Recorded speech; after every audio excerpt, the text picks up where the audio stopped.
Bonjour, je m'appelle Christine Lebruchec, j'habite à Paris dans le 18e arrondissement. Mon projet, c'est d'offrir des prestations de copywriting à mes clients. Le copywriting, qu'est-ce que c'est? C'est l'art de l'écriture persuasive et c'est écrire pour convaincre, écrire pour vendre. C'est très utilisé aujourd'hui pour rédiger des emailing et vendre en ligne. Alors ce projet est né parce qu'on m'a toujours dit d'écrire. En fait, depuis que je suis toute petite, j'ai un talent pour les mots. Et au sein d'une entreprise, je m'occupais des contenus. Suite à un licenciement, j'ai d'abord décidé de ne plus travailler en entreprise. Ça, c'était un petit peu... ça m'a refroidi. Et ensuite, j'ai décidé de mettre mon talent pour l'écriture au service des autres plutôt qu'au service d'un employeur. Donc directement au service de mes clients. Quand j'ai lancé mon activité, j'ai certes suivi des formations, mais je ne me suis pas vraiment fait accompagner au départ. J'ai créé ma structure fin 2015. À l'époque, j'arrivais en fin de droit au chômage. Et donc, j'ai été prise de court parce que j'avais des missions qui s'offraient à moi et je devais trouver un statut pour facturer. Alors, j'ai pris ce qu'on m'a conseillé à l'époque, qui était censé être le plus simple et le plus facile. Et donc j'ai pris le statut d'auto-entrepreneur. C'était très à la mode à l'époque. J'ai fait quelques formations, mais je ne me suis pas vraiment fait accompagner. J'ai fait des formations à l'entrepreneuriat, etc. pour être freelance, entre autres avec un organisme qui s'appelait Live Mentor. C'était pas mal, ça mettait en relation avec plein d'autres freelances, ça mettait un petit peu...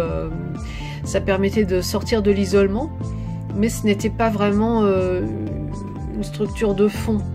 Vis-à-vis de ma famille et de mes amis, je n'assumais pas trop le fait de dire que j'étais entrepreneuse.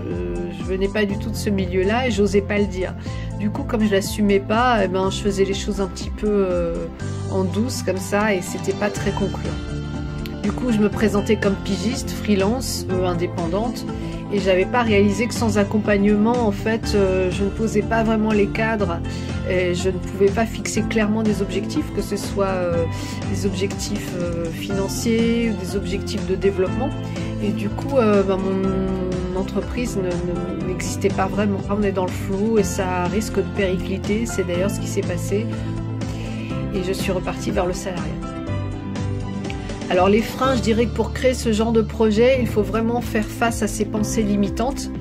Les pensées limitantes sont la peur du regard des autres, ce que notre milieu familial nous a inculqué. En fait, il faut vraiment oser, il faut faire beaucoup de développement personnel, vraiment bien se connaître. C'est la seule recette vraiment pour avancer.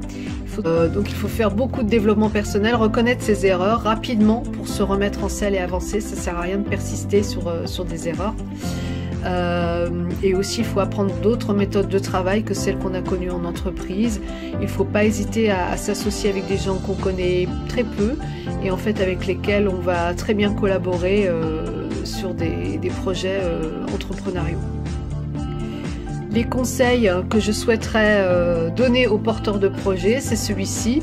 Si vous ne savez pas faire, n'hésitez pas à demander conseil et n'hésitez pas à déléguer.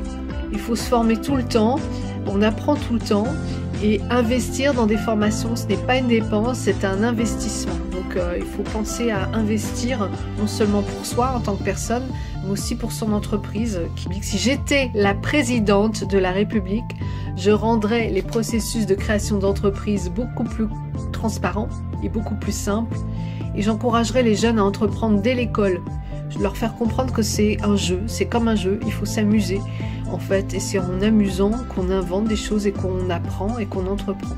Moi, dans mon aventure, j'ai trouvé qu'il n'était pas évident de passer du statut employé à celui d'entrepreneur, car la différence de posture est énorme. Aujourd'hui, je recommence mon projet entrepreneurial sur de bonnes bases, grâce à Accélérateur, entre autres, et grâce à du coaching.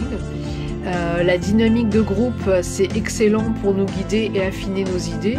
Je ne peux que vous encourager à parler de votre projet, à le confronter à l'écoute des autres. De l'audace, sortez de chez vous, ne restez pas chez vous. Parlez, osez et ça viendra tout seul. Ce ne sera que du bonheur. Merci à Bintou et merci à Accélérateur.